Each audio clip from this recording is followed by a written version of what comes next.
وأصحابه أجمعين أما بعد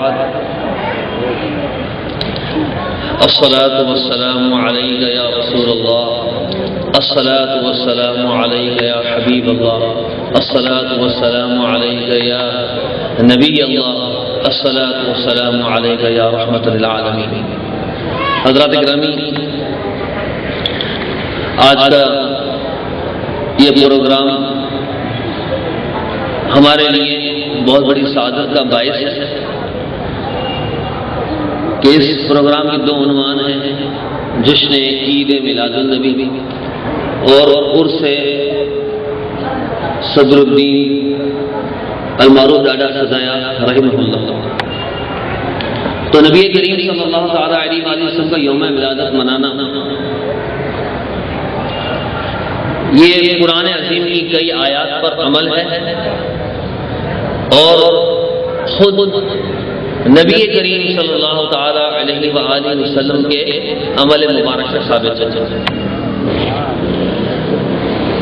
جیسا کہ اللہ سبحانہ وتعالی ارشاد فرماتا ہے کہ اما بنعمت ربک فحدث، کہ اپنے رب کی نعمت کا خوب چرچا کر، خوب بیان کر.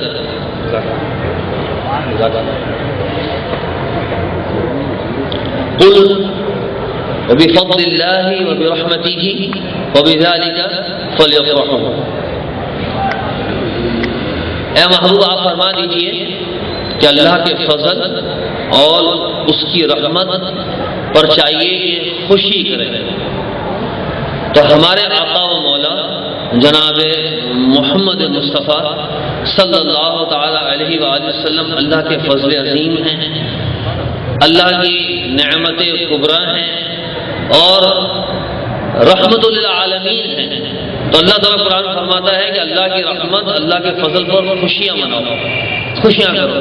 تو نبی کریم صلی اللہ علیہ وآلہ وسلم کی یوم ولادت منانا اور خوشی کا اظہار کرنا یہ گویا کہ اس آیت پر عمل ہے کہ آپ اللہ کے فضل ہیں، اللہ کی رحمت ہیں.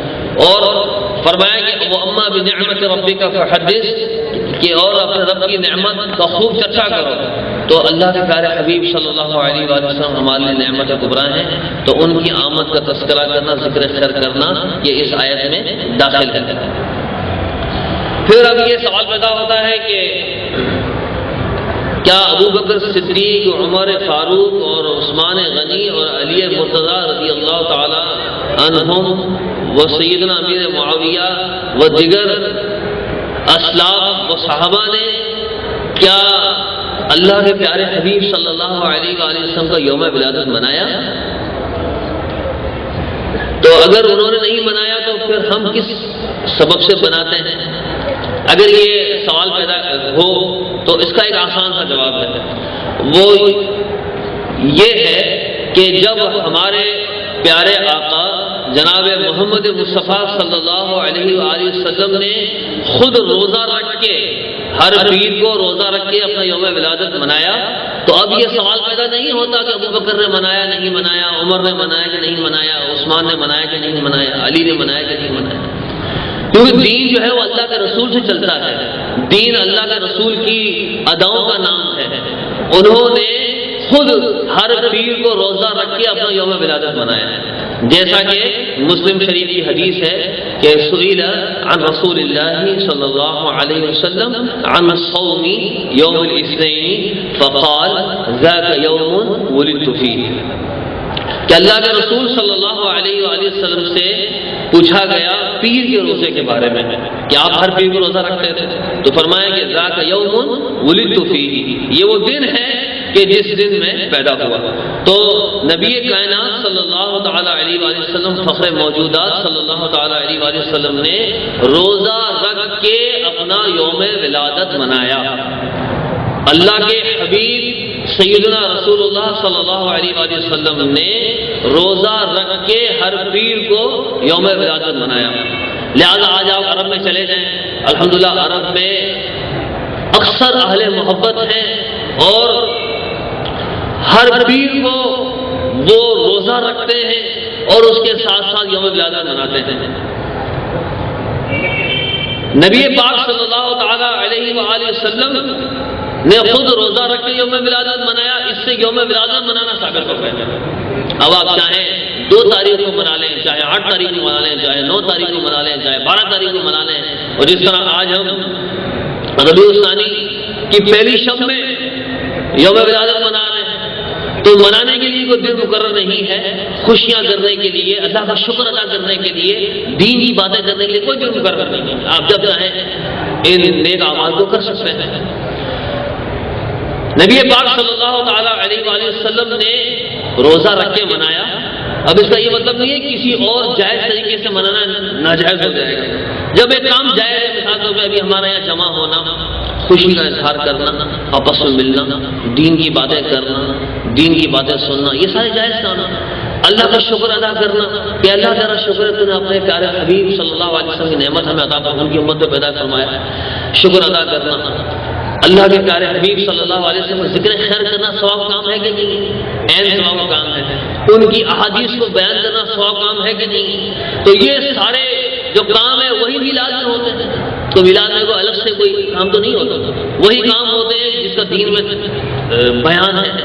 مثلا اللہ کے پیارے حبیب کا ذکر خیر، ان کی احادیث کا بیان اور خیرات کا اہتمام، کھانا کھلانے کا کام، یہ سارے کام ایسے ہیں کہ جو سب شرعاً جائز، مستحسن اور مرغوب اور ممدوح ہیں، ان کے جائز ہونے میں کوئی کلام نہیں ہے۔ تو میلاد میں سارے جائز کام ہی ہوتے ہیں۔ میلاد جو ہے وہ مختلف امور حسنہ کے مجموعے کا نام ہے، لہذا میلاد کرنا بھی ایک اچھا کام ہے، لیکن فرض اور واجب نہیں۔ اچھا، اب ہم جس طریقے سے مناتے ہیں اس کے لیے اسی طریقے سے منانا یہ ضروری نہیں ہے۔ ہر شخص اپنے حساب سے دیکھ سکتا ہے کہ کون سا کام زیادہ اہم ہے، کیونکہ اسلام ہمیں الاہم فالاہم سکھاتا ہے کہ ہم دیکھ لیں کہ زیادہ اہم کام کون سا ہے۔ یہ جو چراغاں کرتے ہیں، بتیاں کرتے ہیں، بتیاں لگاتے ہیں، یہ بھی ایک جائز کام ہے، کیونکہ یہ خوشی کے اظہار کا طریقہ ہے، اس کا ایک مقصد ہے۔ اور یہ یاد رکھیے کہ خانہ کعبہ کے اندر آپ جانتے ہیں کہ خانہ کعبہ کے دروازے پر طلائی کام کیا گیا ہے، سونے کا پانی چڑھایا گیا ہے۔ اسی طرح خانہ کعبہ کے اندر کی جو تصویریں دنیا مطلب دیکھ رہی ہے، یا اس کے کلپس انٹرنیٹ وغیرہ پہ آپ حضرات دیکھ سکتے ہیں، اور اس کے بارے میں تفصیلات بھی آ چکی ہیں کہ اندر جو کام ہوا ہے خانہ کعبہ کے اندر، اس پر بھی سونے کا کام ہوا ہے۔ اسی طرح سنہری جالیاں ہیں، مسجد نبوی کے جو مینار ہیں اس پر بھی سونے کا پانی چڑھایا گیا ہے، اور اسی طرح دنیا کا سب سے بڑا پلانٹ ایئر کنڈیشن کا وہ مسجد نبوی کے لیے لگایا گیا ہے۔ تو اب اگر کوئی شخص کہے کہ یہ کام کرنا ضروری تو نہیں ہے، ایئر کنڈیشن لگانا اور اس کا اہتمام کرنا، یہ تو نبی پاک صلی اللہ علیہ زمانے میں نہیں تھا، اور یہ کوئی ضروری بھی نہیں ہے۔ اگر پنکھے لگا لی جائیں تو وہی کافی ہے، ایئر کنڈیشن لگانا یہ ضروری تو نہیں ہے۔ لہذا جب ضروری نہیں ہے تو یہ سارا کا سارا فضول خرچی کے زمرے میں آ رہا ہے۔ کیا کوئی مسلمان اس میں کہہ سکتا ہے؟ ہرگز نہیں کہہ سکتا۔ تو خانہ کعبہ کے اندر جو خرچہ ہوتا ہے، مثلاً غلاف کعبہ ہر سال تبدیل ہوتا ہے، تو یہ اتنے بڑے بڑے خرچے جس میں کروڑوں میں لگ جاتا ہے، کئی کلو سونا لگ جاتا ہے، تو ان تمام کاموں کو کیا آپ فضول خرچی قرار دیں گے؟ نہیں، کیونکہ اس کا ایک مقصد ہے، وہ ہے تعظیم خانہ کعبہ، تعظیم مسجد نبوی۔ اور اسی طرح آپ صحیح مقصد کے لیے اگر یہ بتیاں لگاتے ہیں، سجاوٹ کا اہتمام کرتے ہیں، اچھی دریاں بچھاتے ہیں، یہ سارا کام تعظیم ذکر مصطفیٰ کے زمرے میں آتا ہے، اس لیے جائز ہے، کیونکہ صحیح مقصد ہے۔ ہاں، اگر ایک کام ہے جس کا صحیح مقصد نہیں ہے پھر وہ ناجائز ہے، اسراف ہے، فضول خرچی ہے۔ مثلاً آدھا پانی کا گلاس آپ نے پھینک دیا، آپ گناہ گار ہوں گے۔ ایسے بیٹھے ہوئے ماچس کی دیا جلائی اور ایسے پھونک مار کے پھینک دی، یہ کیا ہے؟ یہ اسراف ہے، کیوں؟ یہ بے مقصد ہے، اس کا کوئی مقصد نہیں۔ اور یہ جو اہتمام کیے گئے ہیں یہ سب تعظیم کے لیے ہیں۔ بتیاں اور سجاوٹ اس لیے ہوتی ہے کہ لوگوں کو پتہ چل جائے، نئی نسل کو پتہ چل جائے کہ آج آقائے نامدار جناب مدنی تاجدار صلی اللہ علیہ وسلم کا دن ہے۔ اس بات کے اظہار کے لیے اس نیک مقصد کے لیے جائز ہے۔ لیکن میں آپ سے عرض کروں گا کہ آپ دیکھ لو کہ اگر میں یہ ڈنکے کی چوٹ پہ کہتا ہوں کہ اگر آپ کے علم میں کوئی زیادہ مستحق انسان ہے جس کو آپ کی مدد کی زیادہ ضرورت ہے تو میں آپ سے کہوں گا کہ آپ بچیوں میں پیسے نہ لگائیں، آپ جشن ولادت ذرا انوکھے انداز سے منائیں، اور روڈ پر دیگے لٹانے کے بجائے اگر ہو سکتا ہے آپ کسی مسکین کو جانتے ہیں، غریب کو جانتے ہیں، تو آپ اس کے گھر پہ راشن بھروا دیں جشن ولادت کے نام پر۔ تو جشن ولادت کے نام پر اگر آپ راشن بھرواتے ہیں تو انشاءاللہ یہ ایک دیگ جس پر 5,000 روپے خرچہ آتا ہے وہ 1 گھنٹے میں ختم ہو جائے گی، اور 5,000 کا راشن کسی غریب کے گھر میں پہنچ جائے گا تو پورا مہینہ کھاتا رہے گا۔ تو آپ یہ دیکھ لیں کہ آپ جو پیسہ لگا رہے ہیں کہاں زیادہ بہتر ہے۔ اب جشن ولادت کی نیت سے جو بہتر کام آپ کر لیں۔ اگر آپ سمجھتے ہیں کہ آپ کے پاس جو پیسے ہیں وہ ان لائٹوں پہ میں لگاؤں گا، میں سر عام چاول بنا کر بانٹوں گا، اس سے بہتر ہے کہ فلاں غریب کے گھر میں آٹا دے آؤں، چینی دے آؤں، تو میں آپ کو کہتا ہوں کہ یہ بالکل بہتر ہے اور یہی اچھا کام ہے کہ اسلام ہمیں اہم فلاہم سکھاتا ہے۔ اور ہم اب جشن ولادت راشن بانٹ کر منائیں گے۔ جشن ولادت منانا ہے، اللہ تعالیٰ نے خود روزہ رکھ کے دن منایا ہے۔ اب آپ جس طریقے سے منائیں اور آپ اور ہم ماشاءاللہ یہ غور و فکر کر سکتے ہیں کہ زیادہ بہتر کیا ہے۔ تو میں یہ کہوں گا کہ غریبوں کی مدد کرنا بتیاں لگانے سے زیادہ بہتر ہے، اور یہ سجاوٹیں کرنا یہ بھی جائز ہے۔ اس کو جو فضول خرچی کہتا ہے وہ شریعت پر افترا کرتا ہے۔ یہ ایک انصاف کی بات ہے جو میانہ روی ہمیں سکھاتی ہے اور جو اصول اور قواعد اسلامیہ کے مطابق ہے۔ دوسری بات یہ کہ الحمدللہ آج ہمارے آبائی بزرگ دادا سدایا رحمۃ اللہ علیہ کا بھی ہم تذکرہ کرتے ہیں اس محفل کے ضمن میں۔ تو ہمارے آبا و اجداد الحمدللہ ان کی عقیدت ہمیں بچپن میں گھٹی میں ہمیں پلائی ہے، اور ہمیں یہ بتایا ہے کہ یہ عظیم محسن ہمارے انسان، عظیم محسن ہمارے بزرگ ہیں کہ جن کی کوششوں سے آج ہم مسلمان ہیں، ورنہ ہمارے آبا و اجداد تو بت پرست تھے اور وہ اللہ کی معرفت انہیں حاصل نہیں تھی۔ ان بزرگ کا صدقہ ہے، ان کی آمد اور ان کی تشریف آوری کی برکت ہے کہ آج الحمدللہ ہم اللہ وحدہ لا شریک کے حضور سربر سجود ہیں، اور آج ہمارا تعلق جو مدینے والے آقا صلی اللہ علیہ وآلہ وسلم سے جڑا ہوا ہے، اور ہمارا دل ان کی نعتیں سن کر جھومتا ہے اور ان کی یادوں میں مچلتا ہے، تو یہ سارا کا سارا احسان جو ہے وہ ہمارے آبائی بزرگ صدر الدین پیر صدر الدین المعروف ڈاڈا سدایا رحمۃ اللہ تعالیٰ علیہ کا ہے۔ اللہ تعالیٰ سے دعا ہے کہ اللہ تعالیٰ ان کی تربات اطہر پر کروڑوں رحمت نازل فرمائے، ان کے درجات کو بلند فرمائے، ان کے صدقے میں ہمارے گناہوں کو معاف فرمائے۔ ان کی کرامتیں ہمارے بزرگ سناتے ہیں، ان کے اعادے کی میں اس وقت بھی نہیں ہے، اور میں اس سے ایک اہم بات کرنے کی طرف آپ کی توجہ مبذول کراؤں گا، وہ یہ ہے کہ حضرات گرامی ہمارے بزرگوں نے ہماری جو برادری کی بنیاد رکھی ہے وہ برادری کی بنیاد ہے کچھی مسلم، تو اسلام یہ ہماری بنیاد ہے، اور اسلام یہی ہمارا بھائی چارہ ہے، یہی زبانوں کے اختلاف کو، جناب تہذیبوں کے اختلاف کو ایک صف میں کھڑا کر دیتا ہے۔ اور جب ہم مسجد میں جمع ہوتے ہیں تو اس وقت ہم یہ فرق نہیں کرتے کہ امام کون ہے، اور یہ نہیں دیکھتے کہ یہ برابر میں پنجابی کھڑا ہے یا پٹھان کھڑا ہے یا بلوچ کھڑا ہے، تو یہ وہ کلمہ حق ہے کہ جو ہم کو ایک صف میں کھڑا کر دیتا ہے، اور ہم سب تمام لسانی اور تہذیبی رسم و رواج کے فرقوں کو مٹا دیتے ہیں۔ تو یہ نماز سب سے اہم چیز ہے، اور میں یہ عرض کرنا چاہوں گا کہ نماز دین کا ستون ہے، اور نماز کے بغیر آدمی کسی کام کا نہیں ہے۔ آج ہماری بدقسمتی ہے کہ آج ہم اپنے تعلق کو اپنی برادری سے جوڑنے میں فخر محسوس کرتے ہیں، اور آج ہم اپنے آپ کو ایک فلاں زبان بولنے والا کہنے میں فخر محسوس کرتے ہیں۔ یہ سب فخر کی باتیں نہیں، ہماری پہچان ہے نا۔ ہماری زبان جو ہے کچھی ہونا یا کسی کا پنجابی ہونا، کسی کا بلوچ ہونا، یہ پہچان ہے، یہ پہچان ہے، اور یہ ہمارے فخر کی بات نہیں ہے. دنیا آخرت کی کامیابی اس میں نہیں چھپی ہوئی کہ ہم فلاں زبان بولنے والے ہیں، بلکہ دنیا آخرت کی کامیابی اس بات میں ہے کہ ہم اللہ سے کتنے ڈرنے والے بن جاتے ہیں. اور آج ہمارا یہ حال ہے نمازوں کا، جو ہماری بنیاد تھی اس کو ہم نے چھوڑ دیا. نبی کریم صلی اللہ تعالیٰ علیہ وسلم کی بارگاہ میں طائف کا قبیلہ ہے، ابو داؤد شریف کی حدیث ہے، اور عرض کیا کہ یا رسول اللہ ہم مسلمان ہو چکے ہیں لیکن آپ سے کچھ بات چیت کرنا چاہتے ہیں. کہا کہ ہم زکوٰۃ نہیں دیں گے سالانہ کا، صحیح منظور ہے زکوٰۃ نہ.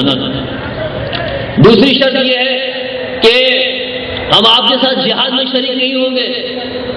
فرمایا کہ مجھے منظور ہے. اسلام اگر لے آتے ہو، بت پرستی کو چھوڑتے ہو، اسلام میں داخل ہو رہے ہو، ان دو باتوں پر تو مجھے منظور ہے. لیکن فرمایا کہ اس دین میں کوئی خیر نہیں جس میں نماز نہیں.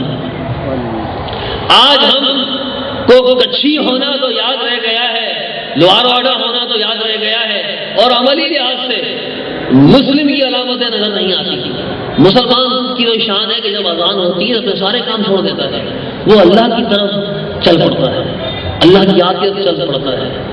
اور یہی قبر کی روشنی ہے، یہی آخرت کی روشنی ہے. آج کیا ہو رہا ہے؟ آج یہ ہو رہا ہے کہ ایک میں شادی میں گیا ہمارے برادری میں بھی آپ کی برادری کا فرد ہوں، ایک شادی میں گئے، لوگ کہہ رہے ٹھہرو ٹھہرو، نکاح عشاء کی نماز کے بعد تھی. لوگ کہہ رہے ہیں کہ ابھی یہاں بیٹھے رہو، ابھی نماز ختم نہیں ہوئی. جو 2-3 بزرگ تھے اٹھ کر گئے، نماز پڑھ کے واپس آئے، اور ان کو بتایا کہ ابھی آ جاؤ، مسجد میں نماز ختم ہو چکی ہے، اب نکاح کے لیے. ہمارا یہ حال ہو گیا کہ جنازے کی نماز کے اندر آدھی عوام باہر کھڑی ہوتی ہے، وہ صرف منہ دکھانے کے لیے شریک ہوئی ہے. آپ بتائیے کتنی بڑی بدقسمتی ہے کہ آپ کا مسلمان بھائی کا انتقال ہو گیا ہے اور آپ اس کے جنازے میں شریک نہیں ہو رہے ہیں. نماز سے اتنی دوری، نماز کو تو کوئی ضروری کام قرار ہی نہیں دیا گیا. جیسے یہ پروگرام ہو رہا ہے جماعت کی بنیاد پہ، ماشاءاللہ میں نے اب کئی سالوں سے دیکھا ہے کہ بعض افراد ماشاءاللہ نماز کا اہتمام کرتے ہیں، اور بعض افراد اس پروگرام کو ہی سب کچھ سمجھتے ہیں، اور وہ اس پروگرام میں جس کی بنیاد مذہبی، جس کا نام مذہبی پروگرام ہے، اس میں شریک ہو کر وہ دین کی بنیاد کو چھوڑ دیتے ہیں، نماز کو چھوڑ، نماز نہیں پڑھتے اس دن. گویا کہ نماز کو تو کوئی ضروری کام ہم نے قرار ہی نہیں دیا. ایک ہمارے دوست ہیں، انہوں نے اپنے وزٹنگ کارڈ کے اوپر لکھا کہ نماز کو اپنے ضروری کاموں میں شامل کرو. وہ وزٹنگ کارڈ ایک SHO کے پاس پہنچا اور اس کو بات لگی. اس نے کہا واقعی میں ہم نے نماز کو ضروری کاموں کی فہرست سے نکال دیا ہے. سارے کام دنیا کے ہم کرتے ہیں، نہیں کرتے تو نماز نہیں پڑھتے. اللہ نے اس کو ہدایت دی. اسی وقت اس نے لبیک کہی اور وضو کر کے مصلی منگوا کے نماز پڑھنا شروع کر دی. اس میں کون سی عیب کی بات ہے کہ آپ اگر نماز پڑھنا شروع کر دیں؟ آپ کو کتنا فائدہ ہے کہ یہ آپ کے بچے آپ کو دیکھ کے نمازی بنیں گے. جب آپ مر جائیں گے تو پیچھے نمازیں پڑھ رہے ہوں گے. آپ نے آج اگر ان کو نماز پڑھائی ہوگی، خود بھی پڑھی ہوگی، اپنی بیوی کو پڑھائی ہوگی. ویسے تو ہر بات پہ زوجہ پر سے ناراض ہوتے ہیں.